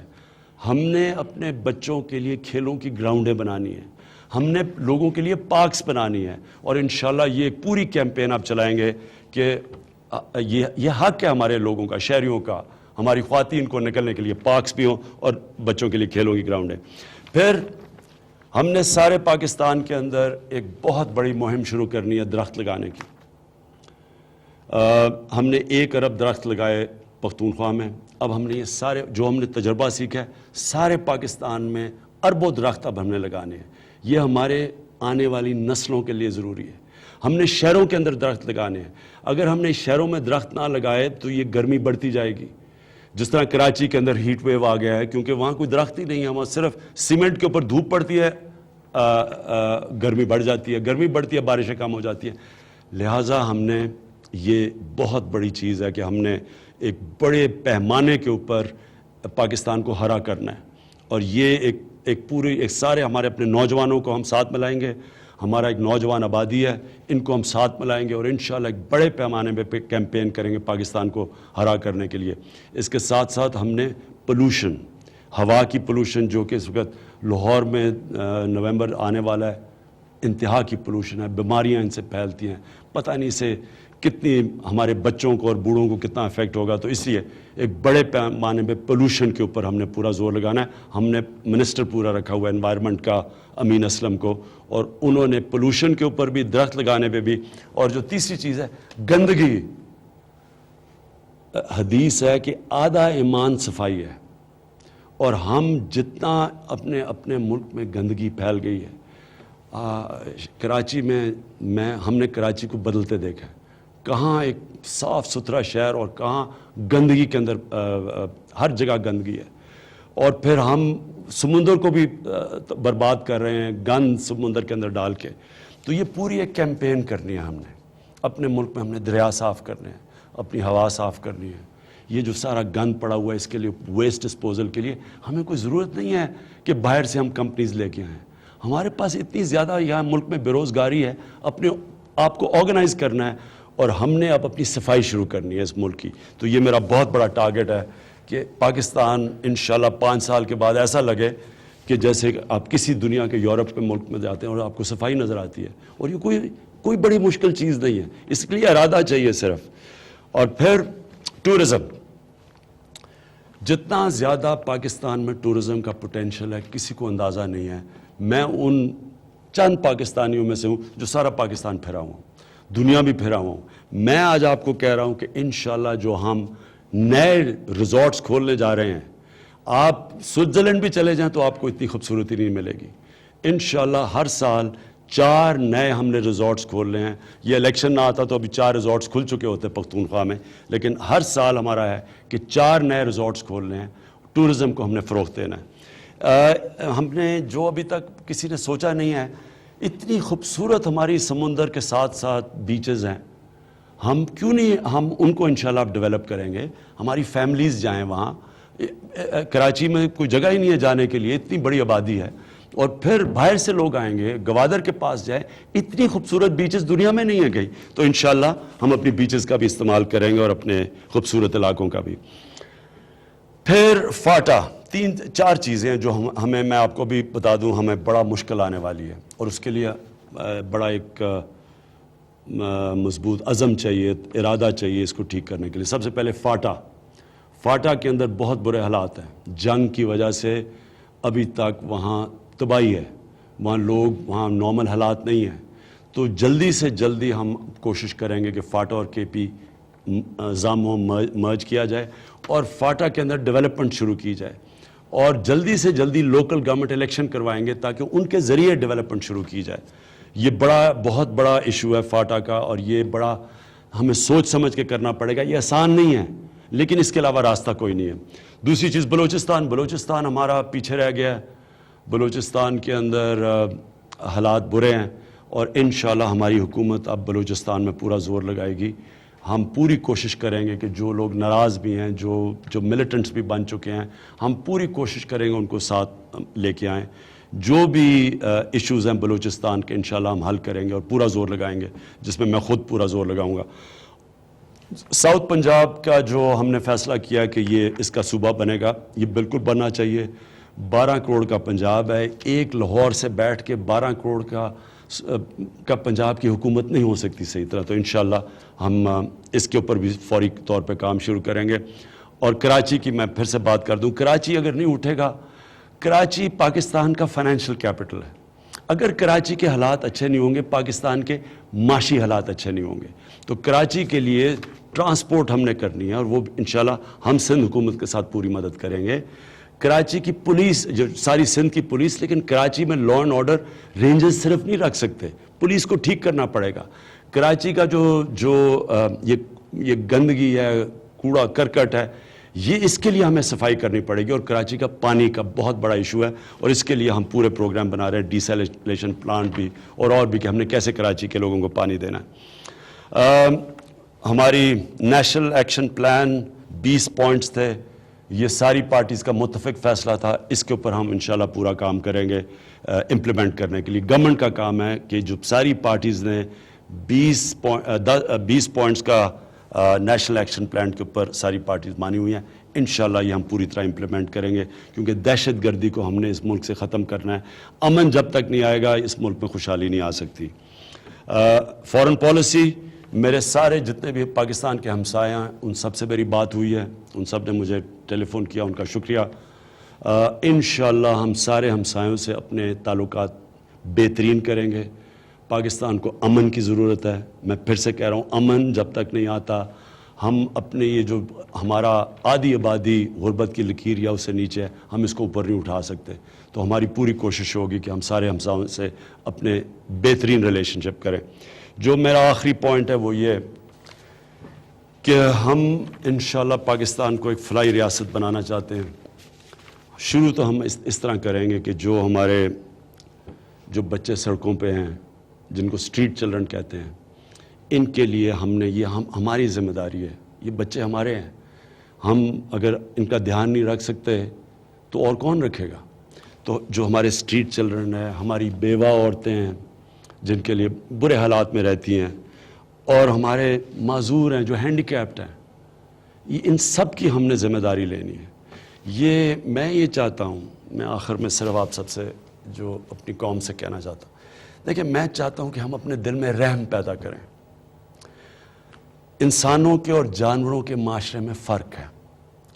جانوروں کے معاشرے میں سروائیول آف دا فٹسٹ, جس کی لاٹھی اس کی بھینس. جانوروں کے معاشرے میں رحم نہیں ہوتا. انسانوں کے معاشرہ ہوتا ہی وہ ہے جس میں انصاف ہوتا ہے اور جس میں رحم ہوتا ہے, جس میں آپ کو فکر ہوتی ہے اس طبقے کی جو پیچھے رہ گیا ہے. آج اگر ہم نے اس کو فلاحی ریاست جس کے لیے ایک عظیم خواب کا نام تھا پاکستان, اگر ہم نے بنانا ہے تو ہم نے ان اصولوں پہ جانا پڑے گا جن اصولوں کے اوپر مدینہ کی ریاست بنائی گئی تھی. مدینہ کی ریاست میں نبی صلی اللہ علیہ وسلم نے کیا کیا تھا؟ سوچے, کوئی انہوں نے رومن ایمپائر سے کوئی قرضے مانگے تھے یا پرشین ایمپائر سے, یا انہوں نے کوئی امداد مانگی تھی؟ انہوں نے اپنے لوگوں کو کھڑا کر دیا تھا. انہوں نے انسانوں کے اوپر ساری توجہ دی تھی, ان کی تعلیم پہ, ان کو انصاف دینے پہ, ان کی بنیادی ضروریات پوری کرنے پہ. انہوں نے صادق جو وقت خلیفہ تھے یا جو ہمارے نبی صلی اللہ علیہ وسلم, جب سارے عرب کے اوپر بھی فتح کر دیا تو انہوں نے اپنی زندگی نہیں بدلی, انہوں نے محلات نہیں بنائے, سادگی اختیار کی. تو میں آج اپنی قوم سے آپ سب کے سامنے کہتا ہوں, میں آپ کو سادہ ترین زندگی گزار کے دکھاؤں گا. صرف مجھے جو سیکیورٹی کی وجہ سے جو مجھے مسئلے آتے ہیں اس کی وجہ سے مجھے یہ گارڈز وغیرہ رکھنے پڑتے ہیں. میں آپ کو ایک ایک پیسہ آپ کا بچا کے دکھاؤں گا, آپ کا پیسہ میں بچاؤں گا, اور وہ سارا اپنی اس 50% نچلے طبقے کے اوپر خرچ کرواؤں گا. کوئی بزنس میں نہیں کروں گا. جب ایک حکمران بزنس کرتا ہے تو وہ نقصان پہنچاتا ہے ملک کو. اس لیے جب تک آپ کی وجہ سے میں اقتدار میں ہوں, کوئی بزنس میں نہیں کروں گا, کوئی کسی قسم کی میں یعنی آپ اپنے ذہن میں ایک چیز ڈال لیں کہ جو لوگ آپ کے مخالف ہیں, جو آپ کے دشمن ہیں, جو آپ کا پیسہ چوری کرتے ہیں, وہ میرے دشمن ہیں. میرا ان سے کسی سے کوئی ذاتی لڑائی نہیں ہے. میرا صرف مسئلہ یہ ہے کہ جو لوگ آپ کا پیسہ چوری کر کے ملک سے باہر لے کے جاتے ہیں وہ آپ کی تباہی کرتے ہیں. تو آپ نے میری مدد کرنی ہے اپنا پیسے کی حفاظت کرنے کے لیے. کون سا انسان ہے کہ جس کے گھر میں چوری ہو رہی ہو اور وہ چپ کر کے بیٹھے کہ نہیں جی پولیس خود ہی پکڑ لے گی؟ آپ چور کو پکڑ کر کے پولیس کے حوالے کراتے ہیں. جب ملک میں کرپشن ہوتی ہے، آپ کا پیسہ چوری ہو رہا ہے، آپ غریب ہو رہے ہیں، آپ مقروض ہو رہے ہیں، آپ کی ذمہ داری ہے کہ آپ ان کو روکیں، آپ میری مدد کریں ان کو روکنے کے لیے. اور اسی طرح جب ہماری حکومت کوئی بھی آپ کا پیسہ، آپ کا ٹیکس کا پیسہ غلط استعمال کرے گی، اب تو سوشل میڈیا کا زمانہ ہے، آپ کو بولنا چاہیے، آپ ہمارے اوپر چیک رکھیں، آپ کو، کیونکہ یہ آپ کا پیسہ ہے. تو ہماری ذمہ داری یہ ہے کہ ہم آپ کے پیسے کی، میں آپ کے پیسے کی حفاظت کروں. آپ کی یہ ذمہ داری ہے کہ آپ میری ٹیم بن کے مدد کریں میری اپنے پیسے کی حفاظت کرنے کے لیے. میں انشاءاللہ آپ کو یہ سب کو اعتماد دلوانا چاہتا ہوں. اللہ نے ہمارے ملک کو سب کچھ دیا ہے، اس ملک میں اللہ نے کوئی کمی نہیں چھوڑی. یہ اللہ کی خاص نعمت ہے، یہ پاکستان جو ہے، ہم نے اس کی حفاظت کرنی ہے، ہم نے اس کو اپنا ملک سمجھ کے رہنا ہے. جب سرکار کا پیسہ چوری ہوتا ہے تو ہم سب نے مل کے اس کی حفاظت کرنی ہے. اور انشاءاللہ ایک دن آئے گا، جو میں آپ کو اپنی ویژن دے دیتا ہوں. میری ویژن یہ ہے پاکستان کی کہ ایک دن آئے گا کہ پاکستان میں کوئی زکوٰۃ لینے والا نہیں ملے گا. پتہ نہیں میں تب زندہ ہوں گا یا نہیں، لیکن میرا ایمان ہے کہ وہ اگر ہم اس طرف چل پڑے، ہم نیشن بلڈنگ کی طرف چل پڑے، ایک دن آئے گا کہ پاکستان میں کوئی زکوٰۃ لینے والا نہیں ملے گا. اور ہم انشاءاللہ ان ملکوں کی مدد کریں گے جن کو اللہ نے زیادہ نہیں دیا، جدھر غریب لوگ ہیں. ہم وہ ملک ہوں گے جو لوگوں کی مدد کیا کریں گے. وہ ہے میرا آئیڈیا پاکستان کا. میں وہ پاکستان دیکھنا چاہتا ہوں. پاکستان زندہ باد.